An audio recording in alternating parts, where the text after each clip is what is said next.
Start है sound वगैरह सब कुछ okay. Good afternoon my dear students, good afternoon everybody. चलिए जी बादशाह आइए स्टार्ट करते हैं क्लास।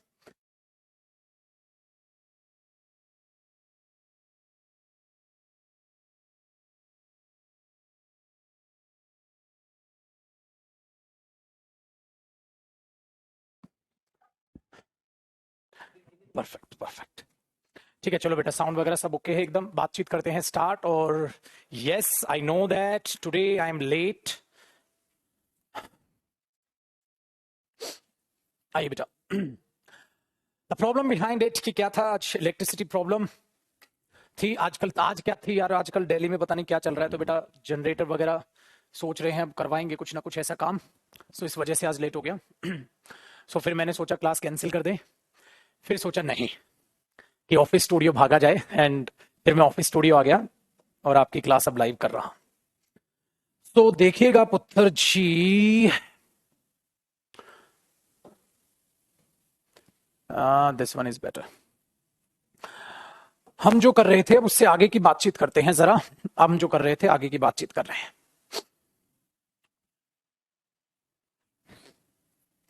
ठीक है। चलो छुटकू मियां, हम जो कर रहे थे वो इंपेरेटिव सेंटेंसेस कर रहे थे।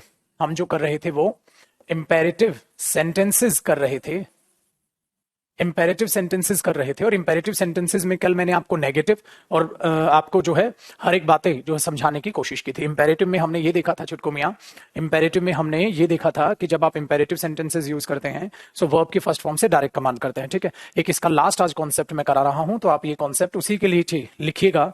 मतलब जहां से आपने कल कॉपी किया था उससे आगे सेम आप कॉपी करेंगे, ठीक है। जहां से आपने कॉपी किया था उसके आगे आप बिल्कुल सेम कॉपी करेंगे, ठीक है। कमेंट्स आपके एक सेकेंड रिफ्रेश करने दो बेटा।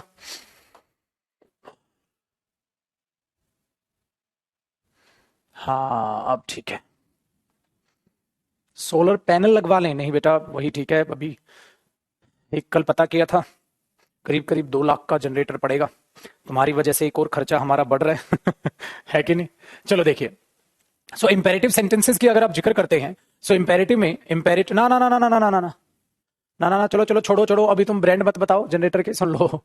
देखो कॉन्सेप्ट इसमें हमें देखना डियर, याद रखिएगा हमेशा आप डू लगाएंगे और प्लस में वर्ब की फर्स्ट फॉर्म आप यूज कर सकते हैं। ये चीज बड़े अच्छे से आप देखो ना, एक बार समझने की कोशिश कीजिएगा। डू प्लस में वर्ब की फर्स्ट फॉर्म आप यूज कर सकते हैं। आप ये सोचेंगे सर ऐसा कैसे है, ऐसा तो हमने देखा ही नहीं, ऐसा कैसे पॉसिबल हो सकता है कि हम डू और वर्ब की फर्स्ट फॉर्म इस्तेमाल कर लें। बिल्कुल जी ऐसा होता है, उसका रीजन बताता हूं, ठीक है। उसका रीजन बताता हूं आपको। कभी कभी आपने ये सुना है डू कम, डू कम, ठीक है।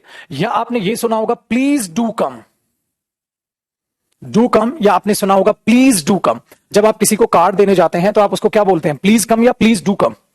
Please do come, please do कम। अब आप सोच रहे हो यार सर ने पढ़ाया था कम मीन्स आना, ठीक है, आओ भाई, वेरी गुड।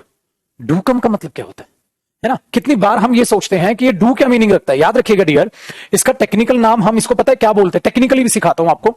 इसको ना, इसको एक टेक्निकल नाम दिया गया है और वो याद रखना, इसको टेक्निकल नाम दिया जाता है बेटा empty verb. Empty verb, grammar में ना इसको एम्प्टी वर्ब बोलते हैं, डिलेक्सिकल वर्ब भी बोलते हैं, एम्फेसाइजिंग वर्ब भी बोलते हैं, उनको इग्नोर करना। आप आज से इसको बोलोगे एम्प्टी वर्ब। अच्छा इसका नाम पता है एम्प्टी वर्ब क्यों डला? इसका काम होता है डियर टू एम्फेसाइज। अच्छा ये एम्फेसाइज की हिंदी क्या होती है मेरे भाई? बात को थोड़ा सा जोर लगा के बोलना, बात को थोड़ा सा स्ट्रेस करके बोलना। हमने बोलते चाचू की शादी में जलूल जलूल आना।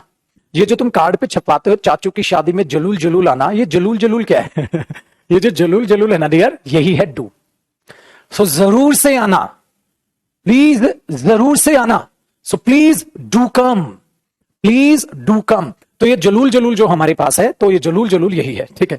Very good. तो इसलिए याद रखे ना, इसलिए याद रखना माय डियर, कमेंट आज आपकी यही चल रही है, इसलिए याद रखना कि जो हम एम्प्टी वर्ब को बात करते हैं इसीलिए इसका नाम एम्प्टी है। एम्प्टी मतलब खाली मीनिंग, ये सिर्फ वहां एम्फेसाइज मतलब जोर डालने के लिए गई है चीजों पे और कुछ नहीं। प्लीज जरूर आना, प्लीज जरूर आना।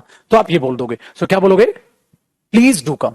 सो इफ, इंग्लिश में सुनो पुत्र अब सेम बात को, if you want to emphasise a statement, और in other words I can say if you want to emphasise the imperative sentences you can use do and then you can use first form of verb.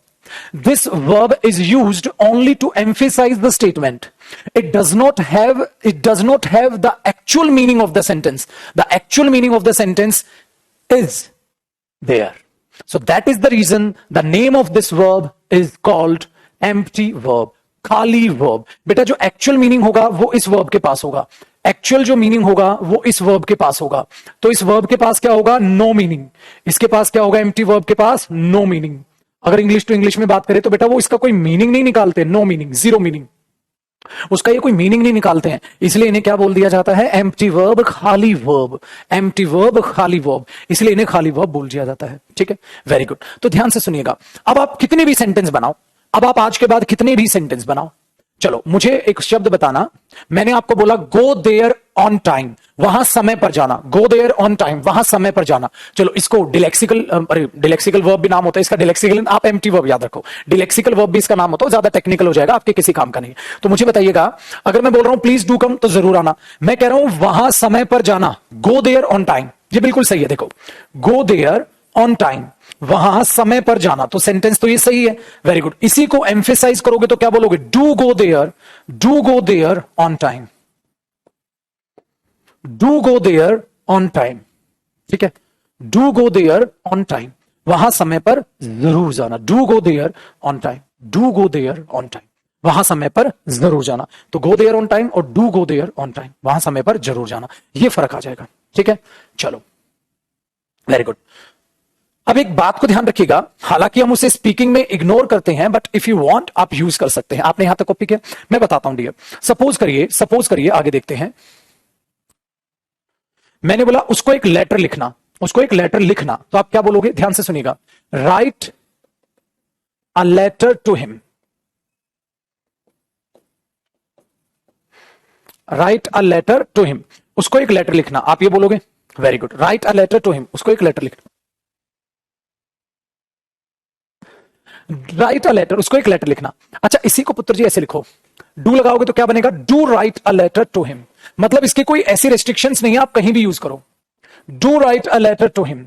आपने ये सीखा. आपने बोला sir ये तो simple है, इसमें क्या नया है? नया देखो बच्चे जी क्या आएगा. ठीक है, वेरी गुड, कमाल है. अच्छा, कभी सोचा है अगर पहले से डू रहा तो? देखिएगा जरा, अगर मेरे दोस्त मैं पहले से यहां डू कर दूं, मैं बोल दूं do this work on time, do this work on time, इस काम को समय पर करना. Do this work on time, इस काम को समय पर करना. Do this work on time. क्या आप इसमें एक और डू लगाएंगे? अब कंफ्यूजन स्टार्ट हुई. क्या अब आप इसमें डू लगाएंगे? क्या अब आप इसमें डू लगाएंगे? तो आपको लगेगा सर डू लगाऊं तो do do do do do do हो जाएगा है. डू डू हो जाएगा, तो वो गलत नहीं, वो सही है. याद रखिएगा, इसको हम इग्नोर करते हैं लैंग्वेज में जब ज्यादा ऐसे हो जाए. Do this work on time, do this work on time. तो डियर ये सेंटेंस आप लैंग्वेज में यूज कम करते हो, but if you want you can use. If you want you can use. तो आप यहां पर दो डू दिखेंगे. Do this work on time. अगर आप ऐसा कुछ बोलते हैं तो वो सही है मेरे दोस्त. शब्दों का रिपीटिशन हम इग्नोर करते हैं. ठीक है कि चलो इग्नोर कर दिया, बट अगर आप चाहो तो आप उसको यूज भी कर सकते हो, वो गलत कंसीडर नहीं किया जाएगा. बनाना इंटरेस्टिंग पार्ट. Very good. तो डू क्या कर रहा है? सिर्फ एम्फेसाइज कर रहा है, इसके मीनिंग पर जोर डाल रहा है, और कुछ नहीं कर रहा. इसलिए कहते हैं ना, इंग्लिश के लिए चीजों को वैसे ही सीखो. तो डू दिस वर्क नाउ. हम नहीं बोलते हिंदी में समझ के समझ को समझो, समझना भी एक समझे, जो ना समझे मेरी समझ में वो ना समझे. तो इस सेंटेंस में मैंने कितनी बार समझ यूज कर लिया, तो वो कोई गलत थोड़ी था. ठीक है, तो आप यूज कर सकते हैं. ठीक है, अब ये कौन कौन हमारे कई छोटू बच्चे थे यहां पर, छुटकू मियां, जो यहां कह रहे थे नहीं. ठीक है, अब समझे? Very good. ठीक है, सो dance with him, do dance with him. ठीक है, work hard, do work hard. मेहनत करो, work hard, do work hard, मेहनत करो.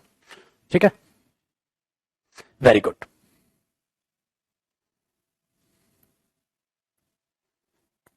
ठीक है, चलो इसके पहले एक बच्चा पूछ रहा है क्या प्लीज लगा सकते हैं? बिल्कुल बेटा, please do this work on time. Please इस काम को समय पर जरूर करना. ठीक है, बिल्कुल बोल सकते हो. ठीक है, बिल्कुल बोल सकते हो. Done, very good. अब आप कितने भी ऐसे सेंटेंसेस बना सकते हैं, हमें कोई दिक्कत नहीं. ठीक है, अब इसकी पीडीएफ देखें। पीडीएफ आपके पास मस्ट बाद में सीखेंगे बेटा, पीडीएफ आपके पास बाद में मतलब आ चुकी होगी, बट मैं अब आपको इसकी पीडीएफ जो है दिखा देता हूं डियर। मतलब उसको कर लेते हैं। अब इसकी जो सेंटेंसेस हमने किए, this is the PDF sentence types.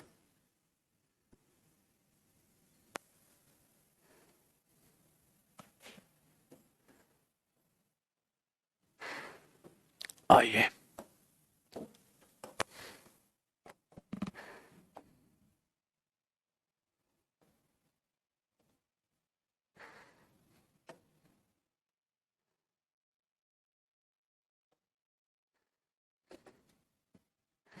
This is the PDF.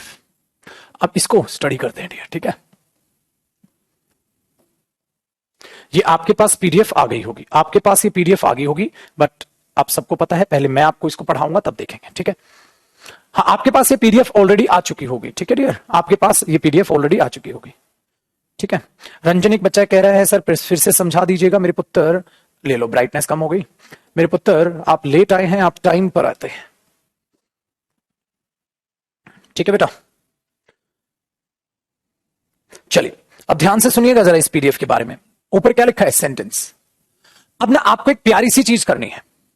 आप देखो, इसकी मैं हिंदी बता के चलूंगा, आपको कोई दिक्कत नहीं, बट आप अपनी हैबिट बना लें डियर, आप अपनी हैबिट बना लें कि आप इनको इंग्लिश में पढ़ें।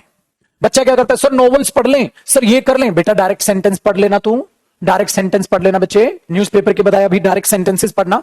सो ध्यान दीजिएगा, मैंने हर पीडीएफ में क्या किया है कि इनकी एक्सप्लेनेशन बताई है आपको। सो इसको एक्सप्लेनेशन के साथ ही पढ़ना आप, ठीक है। Very good. सो इनको आप एक्सप्लेनेशन के साथ पढ़ना। चलो मेरे साथ साथ पढ़ो। अ sentence is the largest unit of any language. किसी भी लैंग्वेज में एक सेंटेंस क्या लार्जेस्ट यूनिट होता है। In English it begins with a capital letter. हम ज्यादातर सेंटेंस को किससे, कैपिटल लेटर से स्टार्ट करते हैं। And ends with a full stop, और ज्यादातर फुल स्टॉप से एंड कर लेते हैं, क्वेश्चन मार्क से एंड कर लेते हैं, और एक एक्सक्लेमेशन मार्क, जानते ना वैसा होता है, या तो कई बार उससे एंड कर लेते हैं, ठीक है। देखो अब यहां तक आपको इंग्लिश पढ़ने की आदत पड़ी, इसलिए पीडीएफ में जो एक्सप्लेनेशन होगी वो इंग्लिश में होगी। उस एक्सप्लेनेशन की हिंदी दिखाई नहीं देगी आपको, हिंदी इंग्लिश वाली पीडीएफ आपको अलग मिलेगी, ठीक है ना। ये ध्यान रखिएगा, जैसे जैसे मैं सिखता जाऊंगा उसको आप देखते जाएं, ठीक है। Very good. रूपा एक बच्ची है जिसने ठीक सेंटेंस बनाया, go to the market and bring some vegetables. और इसी को आप क्या बोल सकते हो, do go to the market, ठीक है, एंड ब्रिंग सम वेजिटेबल्स, ऐसे भी बोल सकते हैं, ठीक है। और याद रखिएगा जब भी आप मार्केट जाते हैं वही काम करने, तो do go to market, the market मत बोला करो। I am going to the market, I am going to market, ठीक है। द मार्केट क्यों नहीं आता वो बाद में सिखाऊंगा, ठीक है। चलो हिंदी वाली इंग्लिश, बेटा हर पीडीएफ का अपना एक रोल होगा। ये ऐसी पीडीएफ है जिसकी हिंदी में साथ साथ करके बताऊंगा आपको। इसकी हिंदी में कुछ नहीं मिलेगा कि ये हिंदी लिखी हुई मिलेगी। जो पीडीएफ वो अलग होंगी, हिंदी वाली वो होंगी, जो डेली कॉन्वर्सेशन आपकी होंगी वो हिंदी इंग्लिश दोनों में होंगी। ये सिर्फ इंग्लिश में इसलिए ताकि आप इंग्लिश पढ़ने की आदत डालो, हिंदी में करके बता रहा हूं, ठीक है पुत्र। चलिए ध्यान से सुनिए। The sentence is generally defined as a word और a group of words. Sentence को हम कह सकते हैं एक शब्द हो सकता है या ग्रुप हो सकता है शब्दों का। भाई सेंटेंस तो खाली देखो एक शब्द हो गया, गो सेंटेंस है, तो एक शब्द हो सकता है या सेंटेंस ग्रुप हो सकता है वर्ड्स का। That express a through idea, जो अपने आप में कंप्लीट आइडिया देता है, बाय गिविंग अ स्टेटमेंट और ऑर्डर। या तो कोई स्टेटमेंट हो सकता है या order, go there, I will help you, statement है, ऑर्डर गो देयर।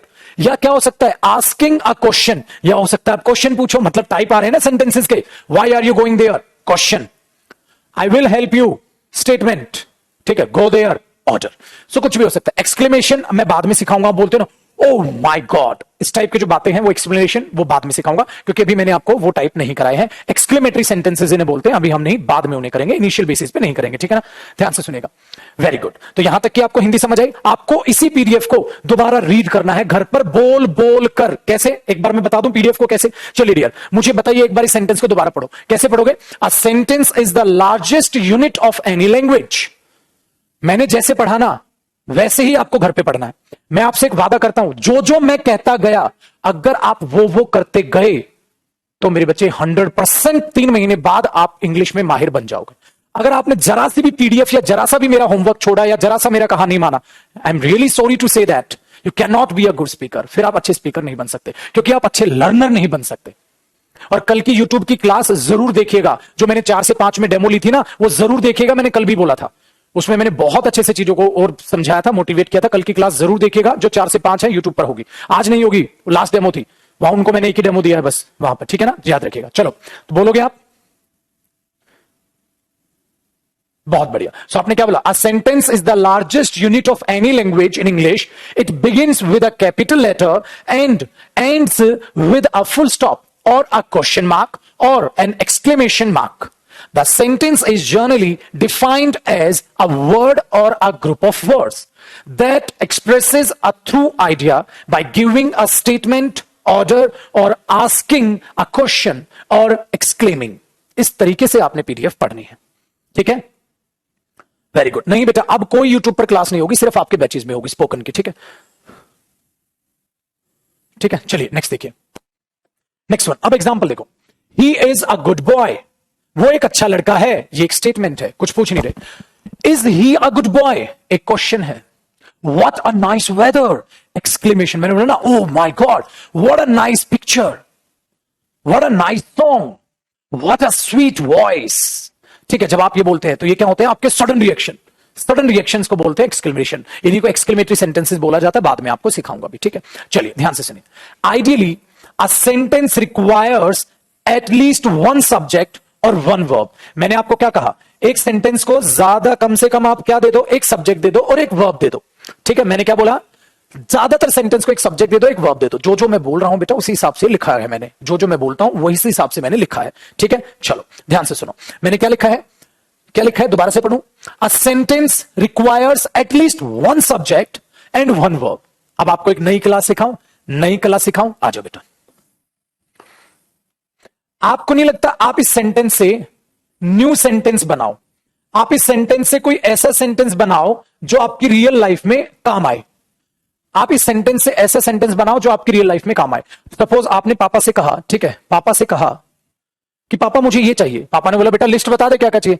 पापा आई नीड, बेटा रिक्वायर की जगह क्या कर दिया? नीड। पापा I need at least one pen and a book. पापा I need at least one pen and a book. देखो आपने इससे नया सेंटेंस बना दिया। आपने इसकी जगह क्या कर दिया? आई। आपने इसकी जगह क्या कर दिया? नीड। और एटलीस्ट का आपने एटलीस्ट रखा one pen and one book. Dear, this is the way you can use your sentences to make some new sentences. Dear, ये आपको चाहिए। I need at least this and at least this वगैरह कुछ कुछ बोलना आपको आएगा। आई रिक्वायर भी बोल सकते हैं। I require at least a pen and a book, या I need at least a pen and a book. मुझे कम से कम एक पेन और एक किताब तो चाहिए। आप ऐसे बोल दो, ठीक है? Got it? चलिए नेक्स्ट वन देखिए। अब इसने क्या बोला? भाई एटलीस्ट एक सब्जेक्ट होना चाहिए, एटलीस्ट एक वर्ब होना चाहिए, सेंटेंस बन सकता है। बट मैंने आपको सिखाया था सब्जेक्ट हाइड भी कर सकते हो। आजिए, sometimes the subject of a sentence can be hidden. Sometimes the subject of the sentence can be hidden, but the verb must be visible and present in the sentence. But verb जरूर होनी चाहिए। Verb is called the heart of a sentence. दिल है verb, क्योंकि उसके बगैर sentence नहीं। आइए डियर, जब मैंने कहा था कम, ये अपने आप में एक सेंटेंस है। इसमें क्या रखा है हमने सब्जेक्ट को? Sometimes the subject of a sentence can be hidden. Hidden रखा है। वेरी गुड, ठीक है? बहुत अच्छे बच्चे। चलिए अब इसका एग्जांपल देखें, जो मैंने ऊपर सिखाया उसी का एग्जांपल देखो। देखो सारी चीजें इतनी अच्छे से आपको बताई गई है। एग्जांपल, डू इट, इसे करो। In this sentence a subject you is hidden but verb do is visible. बेटा इन पीडीएफ्स को वही बच्चा समझ सकता है जो मेरे साथ पढ़ा है, क्योंकि जो मैं पढ़ा रहा हूं उसी हिसाब से मैंने पीडीएफ्स आपके लिए तैयार की है। समझे? तो डू इट में कौन करेगा? यू, हिडन है। यू हिडन है। इसको बोला किसने होगा? आई, स्पीकर, हिडन है। सो मैंने आपको ऑर्डर दिया होगा, वो हिडन है। आइए, a sentence, a group of words usually containing a verb that express a through, ठीक है, idea in the form of a statement, question, instruction, exclamation and start with a capital letter when written. जब लिखा जाता है तो capital letter से लिखा जाता है। तो ये एक और डेफिनेशन आपकी रिपीट हो गई यहां। जानबूझ के मैंने रिपीट किया ताकि बार बार आप चीजों को पढ़ने की आदत डाल ले। मैं एक बार रिफ्रेश कर दूं आपकी कमेंट्स। Very good. सो याद रखना है, सारी दोबारा पढ़नी है, कहीं सोचे सर ने बता दी अपनी। आज बेटा, the sentence are of mainly 5 types. Sentence के कितने टाइप्स होते हैं? 5, जिसमें से हमने कुछ टाइप पढ़ लिए, कुछ पढ़ेंगे, ठीक है? ध्यान दीजिए। चलिए आइए, डिक्लेरेटिव सेंटेंसेस, असर्टिव, ये असर्टिव है, असर्टिव सेंटेंसेस। अब आप बोलोगे सर डिक्लेरेटिव, असर्टिव, ये तो नाम हम पहली बार सुन रहे हैं। देखो डियर, मैंने आपको सेंटेंस कराए थे अफर्मेटिव और मैंने डियर आपको कराया था नेगेटिव, है ना? याद रखिएगा, अफर्मेटिव और नेगेटिव ही होते हैं असर्टिव, या उनको डिक्लेरेटिव बोल दिया जाता है। डिक्लेरेटिव का मतलब है कुछ डिक्लेयर करना, बताना। असर्टिव, असर करने का मतलब भी होता है बताना, असर्टिव का भी मतलब होता है कुछ बताना, और डिक्लेरेटिव, डिक्लेयर करने का भी मतलब है कुछ बताना। बताई गई बात आप पॉजिटिव भी बता सकते हैं या नेगेटिव भी बता सकते हैं, इसलिए ये हमेशा सब्जेक्ट से स्टार्ट होते हैं फिर वर्ब आती है। ठीक है, याद है आपको? Very good. सो इन बातों को ध्यान रखिएगा बेटा। काइंड्स और टाइप्स आप कुछ भी कह सकते हैं, कोई दिक्कत नहीं। ठीक है चुटको, आगे देखो। An assertive sentence, declarative sentence भी जिसको बोलते हैं, simply express a opinion, feeling और मेक्स अ स्टेटमेंट्स। आप अपनी ओपिनियन बता रहे हो, कुछ इंफॉर्मेशन दे रहे हो, सिंपल वो है। और डिस्क्राइब्स थिंग्स, और चीजों को डिस्क्राइब करते हैं, बताते हैं, कुछ पूछते नहीं, पूछोगे तो इंटरोगेटिव हो जाएगा। इन other words it declares something, इसलिए इसका नाम क्या रखा जाता है? डिक्लेरेटिव। कुछ ना कुछ इंफॉर्मेशन बताता है। This type of sentence and with a period of full stop, और ये एंड होते हैं फुल स्टॉप से। आइए क्या बताना है, अब आ जाओ, इनके एग्जांपल्स देखो, समझ आ गया? अच्छा डियर, अफर्मेटिव और नेगेटिव इन्हीं का हिस्सा है। असर्टिव सेंटेंस, डिक्लेरेटिव सेंटेंस बात बराबर है, इन्हीं के दो भाई हैं, कौन? अफर्मेटिव सेंटेंस और नेगेटिव सेंटेंस। चीजें याद रहेंगी? ठीक है, अब देखिए, I want to be a good cricketer. What do you want in your life? Tell me, What do you want to be in your life? आप अपनी लाइफ में क्या बनना चाहते हैं? What do you want to be in your life? I want to be a cricketer. I want to be a good teacher. I want to be a dancer. I want to be, whatever you want to be in your life. Just speak by using this statement. And repeat my words, my dear students. सबसे पहले आप क्या repeat करोगे मेरे साथ? बताओ। I want to be, ये use करोगे नहीं, पहले क्वेश्चन पूछो। What do you want? ऐसे बोलना है, बोलो। What do you want to be in your life? What do you want to be in your life? अब एक साथ बोलो, एक साथ बोलो, प्रैक्टिस लाओ, एक साथ बोल पाओगे आप इसे? एक साथ बोलो, What do you want to be in your life? एक साथ बोलो, बोलो, क्वेश्चन भी बोलना है। Very good. अब इसका रिप्लाई तैयार करो। मैंने कहा ना, खुद ही पूछना है, खुद ही बताना है। जैसे आप यहां खड़े हो, आप बोलो, What do you want to be in your life? I want to be a doctor, an engineer, a good person, a teacher, a dancer, a learner, an English speaker, whatever you want to be in your life, you can answer it. ठीक है, चलिए next. I am very happy today. देखो ये एक statement है, ये एक feeling है, आप अपना फीलिंग बता। I am very happy today, आप ये भी बोल सकते हो, आज मैं बहुत खुश हूं, मैं लाइफ में एक अच्छा क्रिकेटर बनना चाहता हूं। आ जाओ। बाकी देखो, जान पूछ के ना मैंने एग्जाम्पल्स ज्यादा दिए हैं, एग्जाम्पल ज्यादा क्यों दिए हैं डियर? ताकि आप चीजों को बोल पाओ, समझ पाओ। आ जाओ। Alex is a good basketball player. He plays for the Rockers club. He always gives his best effort in the team. वो हमेशा टीम में अपने बेस्ट एफर्ट देता है। बेटा छोटे छोटे सेंटेंसेस है, हिंदी आपको पता होगा, ठीक है। ही is a good leader. I like him for his intensity. उसके पैशन के लिए, इंटेंसिटी के लिए जानता हूं मैं। ही प्लेज विद पैशन, जोश जुनून के साथ खेलता है वो। Alex feels awkward when someone gives a compliment to him. जब आप किसी को कॉम्प्लीमेंट है ना, कोई शाई हो जाता है, ऑकवर्ड फील करता है, ठीक है, शर्मा जाता है। सो आप क्या बोलोगे? Alex feels awkward when someone gives a compliment to him. चलो। He is a humble man. He is a good man. ऐसे बोलते हो हम्बल नेचर, जो प्यार प्रेम से बातें करता है। So he is a humble man. साथ साथ एग्जाम्पल पढ़ने हैं, साथ साथ बोलने हैं। चलिए next. He is a popular. He is popular, ये एडजेक्टिव हो गया ना। देखो पॉपुलर कौन है? ही है। He is popular among his friends. वो अपने दोस्तों में क्या है? पॉपुलर है। I am popular among my friends. चीजों को बोलना जरूर। But he feels awkward with strangers. आप अपना नेचर बता रहे हैं। मैंने बोला how do you feel with your friends? How do you feel, कैसा फील करते हो दोस्तों के साथ? आपने क्या बोला? I am popular among my friends, but I feel awkward with strangers. मतलब होता है ना, अजनबियों के साथ में उतना अच्छा नहीं हूं, या मैं शर्माता हूं, या मैं awkward फील करता हूं। ठीक है, तो आप क्या बोलोगे? I am popular among my friends. I am popular among my friends, but I feel awkward with strangers. ठीक है। संतोष कह रहे हैं सर आज इंग्लिश में ही बोलिए खाली। बेटा आज इंग्लिश में नहीं बोलेंगे, थोड़ा टाइम दो, बाकी बच्चों को सबको सीखने दो। And just after 1 or 2 months, I will start speaking in English only, so that you will be able to understand all the stuff, whatever I will try to speak to you. Got it, guys? बेटा awkward का Hindi meaning, माफ करें प्रभु, इतना मुझे भी नहीं आती Hindi.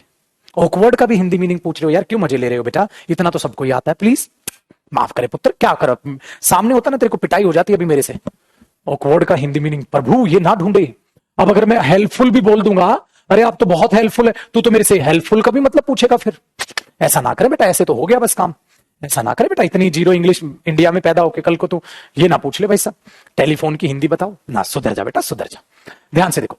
He has many friends in his locality. आप क्या कह सकते हो? He is popular in his locality. He is, बेटा दोनों को जोड़ो। क्या बोलो? He is popular in his locality, he is popular in his locality, he has many fans in his locality. ठीक है. Next one, his father was a lawyer. When he was young, his father died. जब वो बच्चा था, ठीक है, उसके father गुजर गए थे. He is a real fighter. बेटा ये पता है कब बोलते हो? He is a real fighter. मतलब ये नहीं कि जाके किसी की नाक तोड़ देगा वो. Real fighter मतलब you can deal with your problems. You can handle your problems. You are the fighter. You are the fighter. You are the fighter. That means आप प्रॉब्लम्स को फेस कर सकते हैं, आप प्रॉब्लम्स को झेल सकते हैं, आप प्रॉब्लम से डरते नहीं हैं. तो आप क्या बोलोगे? आप क्या बोलोगे? ही is a real fighter. He is a real fighter. वो सच में रियल फाइटर है. ठीक है, ये ध्यान रखिएगा. नेक्स्ट देखिएगा. नेक्स्ट वन, ही फॉट, वो लड़ा था against all the odds of life. Life के उतार चढ़ाव से, ऑड्स का मतलब लाइफ के उतार चढ़ाव से, बिकेम सक्सेसफुल, और सक्सेसफुल बना. तो आप एक इंग्लिश क्या बनाओगे? सर हम लड़ेंगे लाइफ के उतार चढ़ाव से, हाँ, और सक्सेसफुल बनेंगे. तो इंग्लिश क्या बनाओगे? इसका नया सेंटेंस बनाओ. देखो आप इसकी जगह क्या बोलोगे? सर मैं लड़ूंगा या हम लड़ेंगे, तो आप क्या बोल दोगे? We will. लड़ेंगे तो वी विल फॉट या फाइट? We will fight. बनाओ सेंटेंस, अब पढ़ो. We will fight against all the odds of life and, अब बिकेम नहीं, विल बिकम लिख दो या बिकम लिख दो. एंड विल बिकम, अरे गलत नहीं है, सही है, मतलब यहां से हटाना है. And will become successful. We will fight against the odds of the life. We will fight against the odds of life and will became successful, और सक्सेसफुल बनेंगे. वेरी गुड बेटा. वी के साथ शेल भी आता है, विल भी आता है, बाद में पढ़ाऊंगा मेरे बच्चे मॉडल्स में. ठीक है, दोनों सही है, दोनों सही है. Very good. सो ऑड्स क्या होते हैं? उतार चढ़ाव. Next, his fans love him. His mother raised him to be a gentleman. Gentleman, अच्छा आदमी. He is always humble, अच्छा नेचर है उसका. And patient, शांति रखता है with his fans. होते ना कोई भी एक्टर हो कि यार वो अपने आप में है ना, अच्छा बिहेव करता है सबके साथ. ये ध्यान रखिएगा. तो ये सेंटेंसेस है. आपको इनको नेगेटिव बनाना है, नेगेटिव बना लो. अफर्मेटिव छोड़ना है, अफर्मेटिव छोड़ लो डियर. सिंपल इंफॉर्मेशन आपके पास है. ठीक है, वेरी गुड. लड़ाई बेटा, लड़ाई सेकंड फॉर्म ऑफ वर्ब है ना वो. आप देखो बेटा, जिनकी बेसिक वोकैब कमजोर है ना, प्लीज वो बेसिक वोकैब अपनी पढ़ लो. जिनकी फाइट फॉट नहीं पता उन्हें वर्ब की फर्स्ट फॉर्म सेकंड फॉर्म में, ऐसा नहीं मेरे पुत्र. ना ना ना ना ना ना ना ना ना ना ना ना ना ना ना, ऐसा नहीं रे बाबू.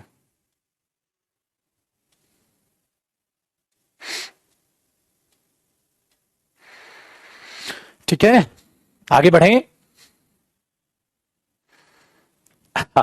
Very good. चलिए, now we will talk about interrogative sentences. बेटा इंटेरोगेटिव सेंटेंस क्या होते हैं? Ask a question. Interrogative sentences must end with a note of interrogation, that means question mark, जिसको आप बोलते हो. आपने बोला बिल्कुल सर, ये तो हमने पढ़ रखा है, बेसिक है. Very good. बट अब मैंने देखो इतनी सारी एग्जांपल्स. अब याद आया, जब मैं क्लास में आपको सेंटेंसेस पढ़ा रहा था तो मैं कम एग्जांपल देता था. क्यों? क्योंकि आपको लिखना कम है, लिखना आपको क्रीम है. पीडीएफ्स में आपको मैं बहुत सारे ढेरों एग्जांपल दूंगा. चलो पढ़ो. When are you going to submit your assignment? School में यूज करते हैं ना teacher. When are you going to submit your assignment? You haven't completed your assignment. आपने अपना असाइनमेंट कंप्लीट नहीं किया. When are you going to submit your assignment? When are you going to submit your course fee? जब भी आप कुछ बोलेंगे, when are you going to pay the bills? When are you going to pay? ठीक है, very good. Basic vocab कहां से पढ़े? अरे मेरे बच्चे, कोई भी तीसरी चौथी की इंग्लिश की किताब उठा लो. बेसिक तो वही है. Very good, very good. How to understand American English? पहले इंग्लिश पढ़ लेना बेटा, अमेरिकन ब्रिटिश बाद में खेल लियो यार, क्यों टाइम पास कर रहे हो तुम. आइए. So when are you going to submit your assignment? Do you know him? क्या तुम उसे जानते हो? Do you want to go there? क्या तुम वहां जाना चाहते हो? Did you see her? क्या तुमने उसे देखा था, या क्या तुम उससे मिले थे? सी का मतलब मिलना भी होता है बेटा, मिलना भी होता है. I will see you later, मैं तुमसे बाद में मिलता हूं. सी का मतलब मिलना भी होता है, याद रखना. क्या सिखाया मैंने? सी का मतलब मिलना भी होता है. Did you meet her? क्या तुम उससे मिले थे? क्या तुमने उसे देखा था? क्या तुम इससे मिले थे? दो मतलब हो सकते हैं इस बात के. हर एक सेंटेंस बार बार बोले, ए भगवान, आप सेंटेंस कितनी बार बोल रहे हैं? How many times are you speaking the sentences? How many times? बताओ. आपको एक सेंटेंस मिनिमम 2 बार बोलना है. एक सेंटेंस आपको मिनिमम 2 बार बोलना है. अब आपने बोला सर मेरी तो इंग्लिश अच्छी है, तो आप भी 2 बार बोलो भाई. ठीक है, हर बच्चा मिनिमम 2 बार बोलेगा. अदरवाइज आप 3 बार बोलोगे तो बस माशाल्लाह हो जाएगा. 3 बार बोलोगे तो बस फूल बरसा दूंगा मैं फिर तुम्हारे ऊपर. 3 बार मिनिमम बोलना प्लीज, और जो इससे है वो चीज. Next one. Have you have you watch the movie, क्या आपने मूवी देखी है या क्या आप ये मूवी देख चुके हो? ठीक है, इस क्लास को दोबारा रिपीट कर लिया करो, जिनकी वीक है ना इंग्लिश को स्पीडोमीटर पे लगा के दोबारा। How often do you go there, कब कब तुम वहां जाते हो? ऑफन का मतलब है कब कब। तुम हाउ ऑफन मतलब कब कब। How often do you go there, कब कब तुम वहां जाते हो। How often do you go there, कब कब तुम वहां जाते हो। Next one, have you been there before, क्या तुम वहां पहले गए हो। Have you gone there before, क्या तुम वहां पहले गए हो। Can you help me get rid of this dog, इस डॉग से बचने में क्या तुम मेरी मदद कर सकते हो। Can I borrow your grammar book for a day, क्या मैं तुम्हारी किताब एक दिन के लिए ले सकता हूं। Can I borrow your grammar book for a day, क्या मैं आपकी किताब एक दिन के लिए ले सकता हूं। बार बार बोलना। Could you please help me with these bags, यार बैग उठ नहीं रहे होंगे इसे। Could you please help me with these bags, could you help me with these bags. Do you know who she is, तुम जानते हो कौन है ये। Do you know who she is, do you know who she is. पढ़ने का तरीका देख रहे हो, आप यहां रुकते हो। Do you know who she is, do you no she is. Directly कभी मत बोलना, ठीक है, डायरेक्टली कभी भी मत बोलना। Very good very good. चलो डियर आगे देखते हैं। Next sentence, did you make a plan, क्या आपने कोई प्लान बनाया था। How did you make that water mark, आपने वो वाटर मार्क कैसे बनाया था। ठीक है, वाटर मार्क बना देते ना पीछे। How often you go to a bar, bar में कब कब जाते हो। ठीक है, how often you go to a library, आप यहां पर ये भी कर सकते हैं, how often do you go. मैंने बताया था ना, आप इसे इंटेरोगेटिव भी बना सकते हो, आप यहां हेल्पिंग वर्ब भी लगा सकते हो। How many times do you smoke. Does he know that I am here, does he know that I am here, क्या उसको पता है मैं यहां हूं। Does he know that I am here. Does she love you as the way you do, मतलब जैसे भी आप रहते हो, जैसे भी आप हो, क्या इस चीज से वो प्यार करती है। तो डज शी लव यू नहीं, does she love you as the way you do. Very good. Next one, does he care about us, why did he leave us then, तो तब उसने हमें क्यों छोड़ा था। तब, देन होता है डियर तब। Why did he leave us then, उसने तब हमें क्यों छोड़ा था, ये प्रॉब्लम है। चलो अब देखो, कुछ आपके लिए होमवर्क भी छोड़ दूं। अब आपको ये सेंटेंसेस पढ़ने हैं। देखो फिर क्या पढ़ोगे आप, इंपेरेटिव सेंटेंसेस। इंपेरेटिव आपको पता है, देखो please sit down, I need to sit down now, I need to sit down now. ठीक है, bring me a glass of water, don't ever touch my phone. ठीक है, give me a pen and a pencil, play with, ठीक है, remember वगैरह, take a step. तो ये देखो, ये एग्जांपल आपको इंपेरेटिव के मिलेंगे। और बेटा आपको क्या नहीं पढ़ना है मैं बता देता हूं, आपको ये नहीं पढ़ना है, आपको ये नहीं पढ़ना है। मैंने क्या लिखा, we will do it later, हम इसे बाद में करेंगे। बाद में कब, बाद की क्लासेस में। बाद में कब, बाद की क्लासेस में। ठीक है, बाद में कब, बाद की क्लासेस में, अब नहीं। जब आप थोड़े बड़े बच्चे बन जाएंगे तब हम इसको करेंगे। ठीक है, तो आप क्या करेंगे, आप इनको नहीं पढ़ेंगे। मे the king, may you, God bless you, ठीक है, गॉड ब्लेस यू वगैरह, ये सेंटेंसेस आप नहीं पढ़ेंगे। तो इस पीडीएफ को आप यहां नहीं पढ़ेंगे, बाकी जो थोड़ी सी बची है आपको ये पीडीएफ में से क्या पढ़ना है, सिर्फ इंपेरेटिव सेंटेंसेस तक। आपको इस पीडीएफ में कहां तक पढ़ना है डियर, ऑप्टेटिव एक्सक्लेमेटरी सेंटेंसेस आप नहीं पढ़ेंगे डियर, आपको सिर्फ और सिर्फ कहां तक पढ़ना है, इंपेरेटिव सेंटेंसेस तक।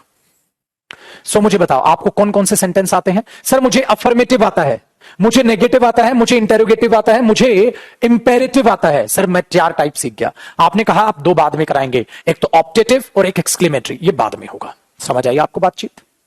वेरी गुड बेटा, आपको ये पीडीएफ मिनिमम 4 to 5 टाइम्स पढ़नी है।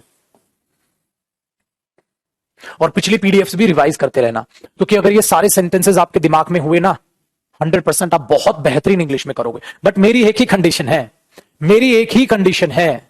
क्या कंडीशन है, जो मेरे साथ साथ चलेगा वो सीखेगा, और जो मेरे साथ साथ नहीं चलेगा वो नहीं सीखेगा। सिंपल है। ठीक है, चलिए अब मैं आपको थोड़ी सी प्लानिंग बता देता हूं। प्लानिंग क्या है डियर, अब आपकी जो क्लास है ना वो डायरेक्ट मंडे को होगी।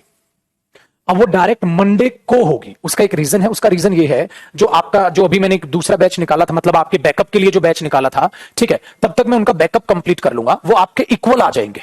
इसलिए कल की आपकी छुट्टी कर रहे हैं। ठीक है, इसलिए आपकी कल की छुट्टी कर रहे हैं। आप तब तक सारी पीडीएफ को 4-4 बार 5-5 बार पढ़िएगा प्लीज। ठीक है, और इन सेंटेंसेस को बार बार बोलिएगा। देखो देखो कैसे बोलोगे, ध्यान से।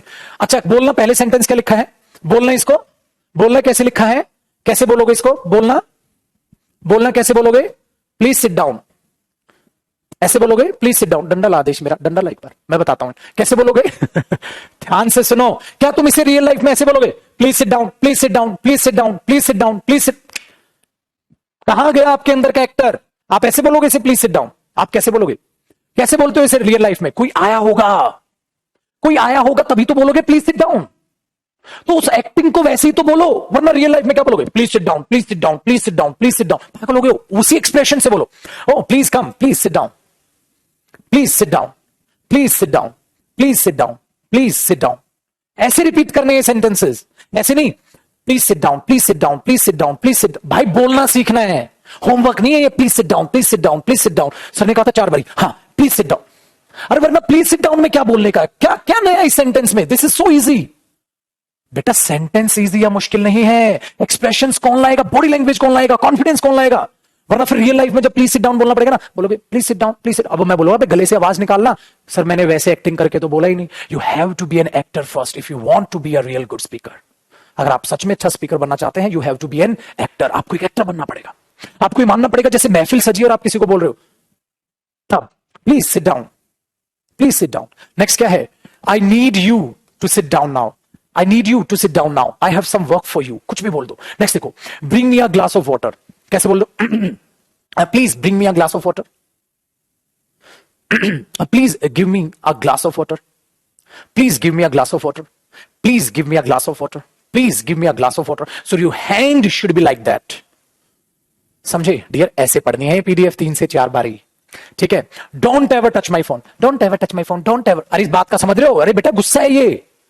Don't ever touch my phone, don't ever touch my phone, don't ever touch my phone, don't ever touch my phone, don't ever touch my laptop, don't ever touch my computer, don't ever touch my PC. बेटा ऐसे बोलना है, expression गुस्से का लाओ। Give me a pen and pencil, give me a pen और pencil, please give me a pen और pencil. This is your homework. और पुत्र जी अब हम डायरेक्ट मिलेंगे मंडे को। तो मंडे को अब हमारा टॉपिक चलेगा टेंस। तररम नया, मैं कभी टॉपिक नहीं बताता, बता दिया इस बार, क्या पता बदल भी दूं। तो हमने ग्रामर स्टार्ट की अपनी प्यारी सी, हमने सेंटेंस फॉर्मेशन सीखा, हमने प्यारा सा सेंटेंस फॉर्मेशन सीखा, और वो सेंटेंस फॉर्मेशन के बाद हमने सेंटेंस के टाइप सीखे। अब आपको सेंटेंस भी आता है, सेंटेंस फॉर्मेशन भी आता है, सब आ गया। हाँ, तो एक रीढ़ की हड्डी क्या है? टेंस। एक बैकबोन है इंग्लिश की, टेंस। तो टेंस सीखेंगे जो स्पोकन से रिलेटेड होगा, ठीक है? चलिए बाय बाय, टेक केयर। ठीक है, मजा आया आज शैतानो? मजा आया आज पढ़ने में? चलिए बहुत अच्छी बात है। So we will meet on Monday. ऐसा मैं मंडे को अब आपकी कल की छुट्टी क्यों कर रहा हूं? मंडे को डायरेक्ट क्यों बुला रहा हूं? कल फ्राइडे छुट्टी क्यों है? मंडे को डायरेक्ट इसलिए बुला रहा हूं ताकि उन बच्चों का मैं बैकअप दे दूं, वो आपके बराबर आ जाए। उनकी ज्यादा क्लासेस रख लूंगा मैं, तब तक वो आपके बराबर आ जाएंगे डियर। जब वो आपके बराबर आ जाएंगे तो फिर डायरेक्ट मंडे को फिर वो भी आपके साथ ही पढ़ा करेंगे 3 से 4, ठीक है ना? फिर आपका एक ही ये जो बैच है वो एक ही रह जाएगा। उनको मैंने अलग टाइम कुछ दिन के लिए इसलिए दी थी ताकि उनको भी मैं आपकी तरह मोटिवेट कर लूं। अब आप कंफर्टेबल हुए हो स्पोकन बैच में, जितनी जितनी क्लास होती जाएंगे ना आप अच्छा महसूस करते जाएंगे। बट वही स्टूडेंट अच्छा महसूस करेगा जो मेरा होमवर्क करेगा, जो मेरी तरह पागल होगा सिखाने के लिए, तो वो भी मेरी तरह पागल होगा सीखने के लिए। सो आपकी कोई भी एज हो, हाथ जोड़ के आपसे रिक्वेस्ट है, कोई भी एज हो आपकी, प्लीज शर्माना मत। जैसे मैं बोलता हूं चिल्ला चिल्ला के, प्लीज ऐसे बोलना। मेरी भावनाओं की कदर करना, मेरे एफर्ट्स की रिस्पेक्ट करना। चाहे आप स्कूल में जाने वाले बच्चे हैं बेटा, चाहे आप कॉम्पिटिटिव एग्जाम वाले स्टूडेंट हैं, चाहे आप प्रोफेशनल हैं, चाहे आप एक मदर हैं, चाहे आप एक फादर हैं, चाहे आप एक होम मेकर हैं, चाहे आप कोई भी हैं, मैंने इसलिए बोला है please respect your teacher, respect your family and respect your self, respect your dreams. अपने सपनों की, अपने गुरु की, अपनी फैमिली की, अपने माँ बाप की, अपने आप की रेस्पेक्ट करनी सीखें। कुछ ठाना है 3 महीने में आपने करना है, उसको करना। प्लीज होमवर्क जरूर करना, 4 से 5 बार हर पीडीएफ को रिपीट करना जैसे मैंने बोला। मैं चैलेंज लेके कहता हूं आपको 3 महीने बाद आप बहुत बेहतरीन इंग्लिश बोलना सीख चुके होंगे। इतने प्यार से, इतने बेसिक से आपसे चलाता चल रहा हूं मैं, ठीक है? We will meet on Monday. So कल ऑफ रहेगी आपकी क्लास, तब तक मैं उनको भी आपके इक्वल कर लूं। फिर 3 से 4 में हम मंडे से फिर टेंस चालू करेंगे, तो वो भी आपके साथ फिर टेंस पढ़ लेंगे। Bye bye, take care.